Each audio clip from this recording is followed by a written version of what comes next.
आज हमारा straight line का 6 लेक्चर है। इसमें आज हम डिस्कस करेंगे कंडीशंस की कि कितनी कंडीशन है स्ट्रेट लाइन को समझने के लिए।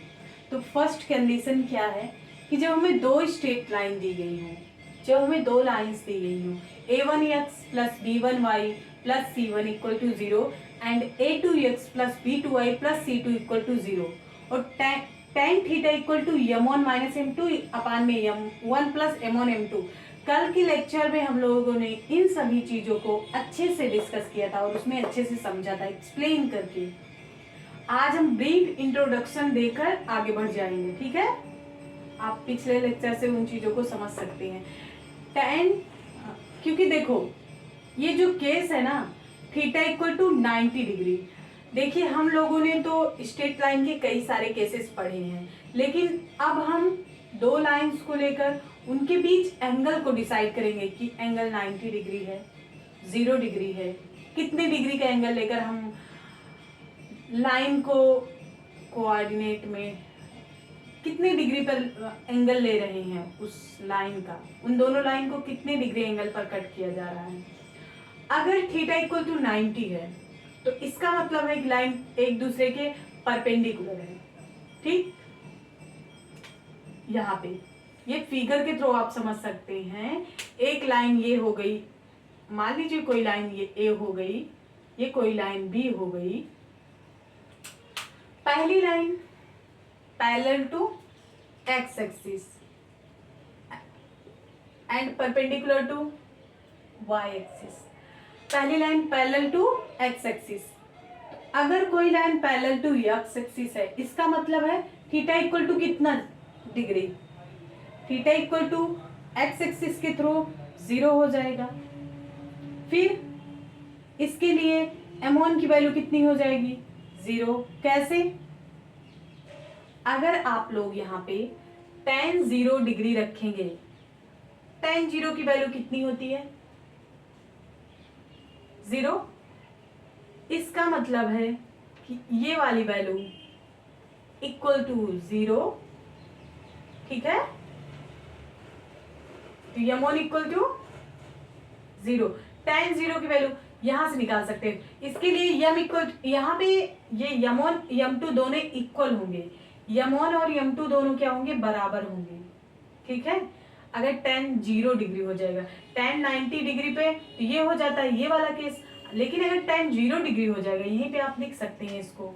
tan 90 के लिए यहाँ लिखे हैं, tan 0 डिग्री के लिए आप यहाँ लिख सकते हैं tan 0 degree equal to m1 minus m2 upon में समथिंग, तो यहाँ पे 0 हो जाएगा तो m1 बराबर m2 हो जाएगा, ठीक है।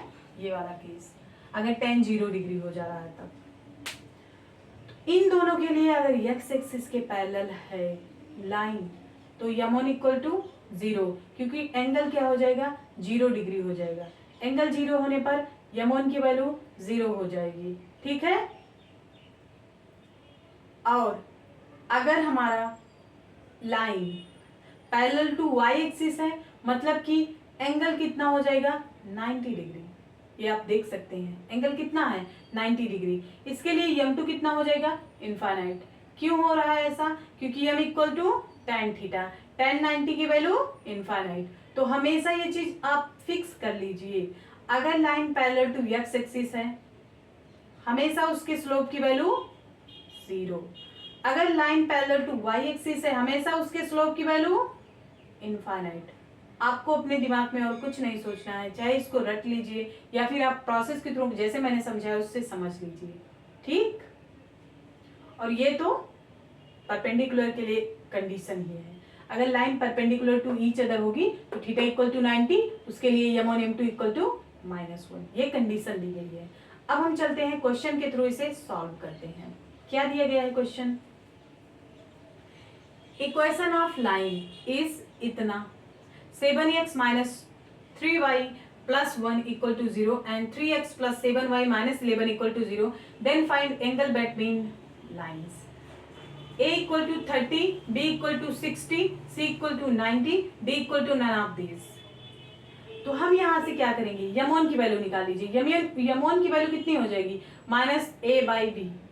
a की वैल्यू कितनी है, 7, b की वैल्यू 3, वो भी किस में, विथ नेगेटिव साइन। भैया ये होती है m equal to minus A by B. मैंने कितनी बार इसको समझाया, ठीक है। ये देखिए a की वैल्यू कितनी है, यहां से देख लीजिए। नहीं समझ में आ रहा तो आप यहां से देख लीजिए कि ये लाइन का इक्वेशन यही होता है। तो क्या ये लाइन का इक्वेशन नहीं दिया गया है, ये लाइन का ही इक्वेशन है। 7x minus 3y plus 1 equal to 0। a की वैल्यू 7, b की वैल्यू 3 एंड c की वैल्यू तो इंपॉर्टेंट है ही नहीं इस क्वेश्चन के लिए। ये c की ही वैल्यू है बट इसमें इंपॉर्टेंट नहीं है। तो m1 निकल गया इसके through, minus a by B के थ्रू। m2 किससे, माइनस 3/7, यहाँ से माइनस 3/7। तो 1 plus m1 m2 equal to 0 equal to -1। अगर उसकी वैल्यू -1 आ जा रही है तो कितना होगा, इसका मतलब है कि एंगल कितना है, 90 डिग्री। ये देखिए मैंने ऊपर समझाया हुआ है, m1 m2 इक्वल टू -1।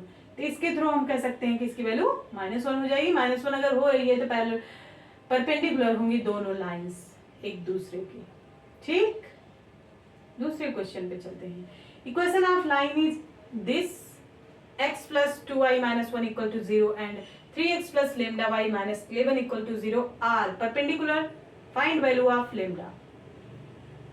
तो पहले m1 निकालिए, इसी फार्मूले में रखिए। m1 की value minus A by B, minus A by B.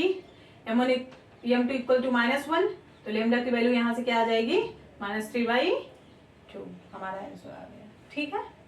दो क्वेश्चन के थ्रू हमने इसको अच्छे से समझ लिया। दो क्वेश्चन, पूरा कॉन्सेप्ट क्लियर। आगे चलते हैं। केस सेकंड क्या कहता है, थीटा इक्वल टू 0 डिग्री। यहाँ पे थीटा 90 लेकर हमने समझाया था, अब थीटा 0 ले रहे हैं। यहाँ पे आप जो हमने शॉर्टकट में बताया था उसे आप रिमूव कर सकते हैं। आगे मैंने प्रोसेस के थ्रू समझाया हुआ है। क्या है, case second theta equal to 0 degree, tan 0 degree equal to m1 minus m2 upon में 1 प्लस m1 m2। 1 वही हुआ ना, m1 इक्वल टू m2 हो जाएगा। क्यों होगा ऐसा, क्योंकि ये वैल्यू कितनी हो जाएगी, 0 हो जाएगी। यहां से यहां मल्टीप्लाई होगा, ये पूरा 0 हो जाएगा, तो m1 इक्वल टू m2 हो जाएगा। अब जब अगर देखो, हमने जब परपेंडिकुलर केस लिया उसमें और कोई केस नहीं हुआ, परपेंडिकुलर में केवल एक ही केस था, हाँ। लेकिन अगर लाइन 0 डिग्री हो जा रही है, इसका मतलब है पैरेलल टू एक्स एक्सिस हो रही है ना। पैरेलल टू एक्स एक्सिस हो रही है तो इसके 4 केस बनेंगे। चारों केस को हमको डिस्कस करना पड़ेगा 1 बाई 1, और बहुत ज्यादा इंपॉर्टेंट है। इसी से क्वेश्चन बहुत सारे पूछे जाते हैं। पहला क्या है, पैरेलल लाइंस। जब दोनों लाइंस क्या होंगी, पैरेलल होंगी। और दूसरा इंटरसेक्ट लाइन, तीसरा कोइंसिडेंट लाइन, चौथा परपेंडिकुलर लाइन। पहला पैरेलल लाइंस, दूसरा इंटरसेक्ट लाइंस, तीसरा कोइंसिडेंट लाइंस, चौथा परपेंडिकुलर लाइंस, ठीक है। दोनों लाइन को अगर पैरेलल कर दे रहे हैं, m1 पहली लाइन का m1, दूसरी लाइन का m2, स्लोप हो जाएगा। इसके लिए कंडीशन क्या है कि a1 अपान में a2 equal to b1 upon में b2 does not equal to c1 upon में c2। अगर आप इसे रट पाए तो रट लीजिए, क्योंकि इसको और कोई ट्रिक नहीं है याद करने के लिए। देखो आपको क्या करना है, पैरेलल लाइंस, आंख बंद करिए, आप ये सोचिए कि ये पैरेलल लाइंस है। पैरेलल लाइंस में क्या होता है, a1 अपान में a2 equal to b1 upon में b2 does not equal to c1 upon में c2, और इसका कोई सोल्यूशन नहीं मिलेगा। No solution find. क्यों नहीं मिल रहा है सोल्यूशन, इसको सोचिए। आप लोग यही सोच रहे होंगे सोल्यूशन मिल क्यों नहीं रहा है भाई सोल्यूशन आप सोचिए, क्यों मिलेगा इसका सोल्यूशन, कैसे मिल सकता है। जब दोनों लाइंस एक दूसरे को कट नहीं कर रही हैं किसी पॉइंट पे, जब इंटरसेक्ट नहीं करेंगे किसी पॉइंट पे, मिलेंगी ही नहीं लाइंस, तो कोई पॉइंट पॉसिबल ही नहीं है वहां पे। किसी पॉइंट को ये इंटरसेक्टिंग पॉइंट मिल रहा है नहीं, दोनों लाइन एक दूसरे के बहुत डिस्टेंस पे जा रही है ना, तो ना कट करेंगी और ना ही पॉइंट मिल पाएगा, तो no solution. A1/A2 equal to B1/B2 does not equal to C1/C2। Intersect line अगर रहेंगे तो क्या होगा, इंटरसेक्ट लाइन, कोई लाइन इंटरसेक्ट करे M1 M2, A1/A2 does not equal to B1/B2। क्यों कह रहे हैं ऐसा, इसमें A1/A2 का रेशियो B1/B2 के रेशियो के इक्वल नहीं होता है, लेकिन इसमें एक यूनिक सोल्यूशन प्राप्त होगा। वो कौन सा पॉइंट होगा भैया, वो पॉइंट यही वाला होगा, ये वाला, ठीक है, ये वाला पॉइंट वो वाला यूनिक सोल्यूशन देगा। इंटरसेक्ट लाइन ये यूनिक सोल्यूशन देगा, ठीक। कोइंसिडेंट लाइन क्या कहता है कि A1/A2 equal to B1/B2 equal to C1/C2, ये क्या करेगा, इनफाइनाइट सोल्यूशन देगा, ठीक है। अब सोचो इसमें क्या हो रहा है कि आप यहाँ से कोई भी पॉइंट आप निकाल लीजिए, यहाँ का पॉइंट, यहाँ का कहीं का भी आप पॉइंट ले लीजिए। मान लीजिए आप ये पॉइंट लेना चाहते हैं, बिल्कुल ले लीजिए, ये ले लीजिए, ये ले लीजिए, आपको इनफाइनाइट पॉइंट मिलेंगे, क्योंकि वो दोनों लाइंस एक दूसरे के ऊपर ही हैं, कोइंसिडेंट हैं, दोनों लाइन एक दूसरे के ऊपर हैं। तो क्या होगा, उसमें इनफाइनाइट पॉइंट, इंटरसेक्टिंग पॉइंट नहीं होंगे, क्योंकि दोनों एक ही लाइन से होकर जा रहे हैं, एक ही बिंदु से होकर जा रहे हैं। सब जितनी भी दोनों लाइंस हैं वो दोनों की इनफाइनाइट सॉल्यूशन मिलेंगे हमको, ठीक। अब चलते हैं परपेंडिकुलर लाइंस, जो हमने वहां पे डिस्कस कर लिया। और परपेंडिकुलर लाइंस रहती हैं तो उसमें भी हमको यूनिक सॉल्यूशन मिलते हैं। कैसे सॉल्यूशंस, यूनिक सॉल्यूशन, ठीक है। जैसे ये हो गया M1, ये हो गया M2, ठीक है। A1/A2 does not equal to B1/B2, हाँ वेरी सिंपल। लेकिन अब हम इसमें और इसमें कंफ्यूज हो सकते हैं, है ना, क्यों, क्योंकि इसमें भी वही है और इसमें भी वही है। इस कंफ्यूजन को दूर करने के लिए हम क्या करेंगे, माइनस साइन के साथ A1/B1 माइनस साइन के साथ A2/B2 इक्वल टू -1। ऐसा क्यों हो रहा है, क्योंकि M1 M2 इक्वल टू -1 होता है परपेंडिकुलर के केस में, इसी वजह से हम लोग ऐसा कर रहे हैं।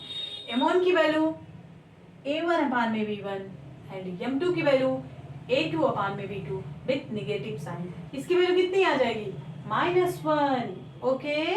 तो A1 A2 equal to -B1 B2, इसका मतलब है कि A1 A2 plus B1 B2 equal to 0 and find unique solution. तो भाई इसे याद कैसे करोगे आप लोग, आंख बंद करिए और ये सोचिए कि कितने केस हैं, 4 केस हैं। पहला है पैरेलल होगी दोनों line, this coincident, this and नहीं, पैरेलल लाइंस, दिस इज, देखो अभी मैं बताती हूँ, पैरेलल लाइंस है, intersecting lines, coincident lines, perpendicular lines. कौन कौन सी, पैरेलल, इंटरसेक्टिंग, कोइंसिडेंट, परपेंडिकुलर। इनके लिए केस याद करिए, क्या होगा, A1/A2 equal to B1/B2 does not equal to C1/C2। अगर हमारी लाइन पैरेलल है, क्या नहीं इक्वल होगा, C1/C2 इक्वल नहीं होगा। इंटरसेक्ट कर रहा है, इसका मतलब है A1/B2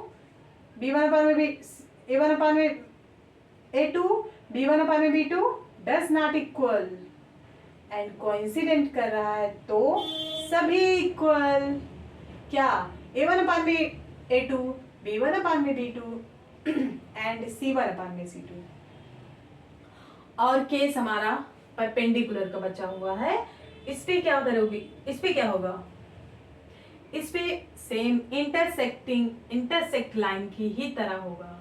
A1/A2 plus B does not equal to B1/B2, लेकिन इसमें हम दोनों में कंफ्यूज हो सकते हैं। इसके लिए हम क्या करेंगे, M1 M2 इक्वल टू -1 से M1 की वैल्यू M2 की वैल्यू रख करके हम A1/A2 plus B1/B2 equal to 0, ये हमको मिल जाएगा। तब हमारा सोल्यूशन कैसा प्राप्त होगा, यूनिक।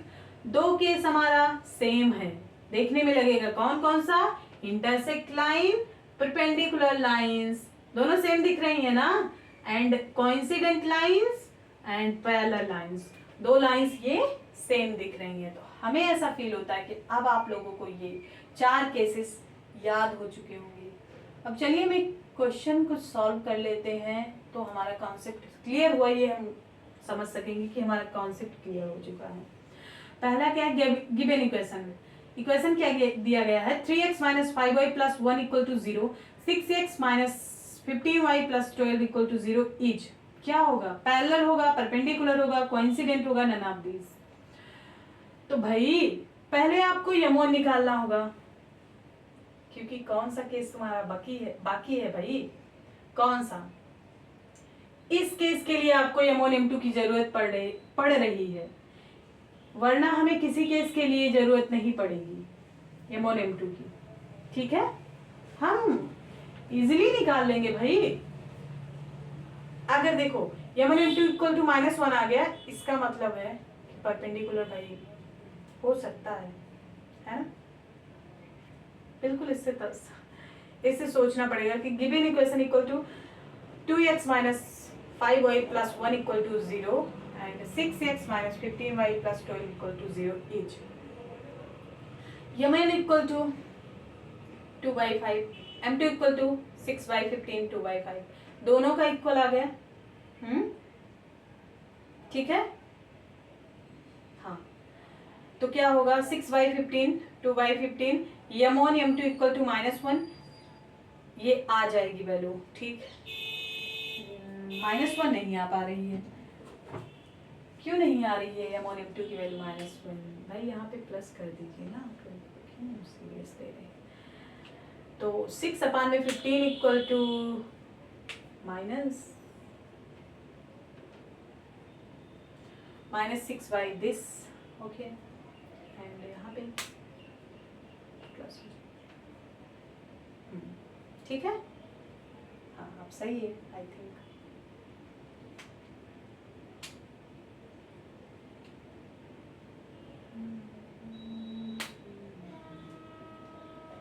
देखिए A1 अपान में A2 equal to B1 upon में B2 equal to C1 upon में C2। तो A1 अपान में A2 की वैल्यू क्या है, A1 की वैल्यू 2, A2 की वैल्यू 6, B1 की वैल्यू 5, B2 की वैल्यू 15, C1 की वैल्यू 1, C2 की वैल्यू 12। तो 2 अपान में, और इसको हम सॉल्व करेंगे तो ये वैल्यू आ जाएगी। क्या हो रहा है, A1 अपान में A2, B1 अपान में B2 does not equal to C1 upon में C2। मैंने कौन सा केस बताया था, आप लोग बताइए। पैरेलल लाइंस, दोनों ये लाइंस क्या है, पैरेलल है भाई। ये केस हमारा बन रहा है ना, C1 C2 इक्वल नहीं है और दोनों इक्वल हैं, हमारा केस ये वाला बन रहा है पैरेलल लाइंस के लिए। ठीक, हाँ, इसका मतलब है कोई सोल्यूशन प्राप्त नहीं होगा, नो सोल्यूशन फाइंड। चलते हैं दूसरे क्वेश्चन पे। गिवन इक्वेशन इतना एंड इतना इज इनफाइनाइट सोल्यूशन या फिर यूनिक या फिर नो सोल्यूशन। यम1 निकाल लीजिए, यम2 निकाल लीजिए एंड इसमें पुट करिए, ये इक्वल आ गए, सारे इक्वल आ गए। इसका मतलब है कोइंसिडेंट लाइंस, यही केस है भाई, इसको समझ लीजिए, इसमें सब इक्वल है। इनफाइनाइट क्या भाई, क्या मस्त केस है ये, क्योंकि देखो इनफाइनाइट सॉल्यूशन भी दे रहा है और सब इक्वल हो जा रहे हैं, कोइंसिडेंट लाइंस। ओके, तो आज हम लोगों ने क्या क्या डिस्कस किया भाई। अगर थीटा 90 डिग्री हो तब के लिए हमने एक केस बनाया, थीटा 0 डिग्री है तब के लिए हमने 4 केस बनाए हुए हैं। इन चारों केस के थ्रू हमको क्वेश्चन पूछे जाते हैं, चारों केस को अच्छे से प्रिपेयर करना है ताकि एक भी क्वेश्चन कहीं भी गलत ना हो। ठीक है, थैंक यू।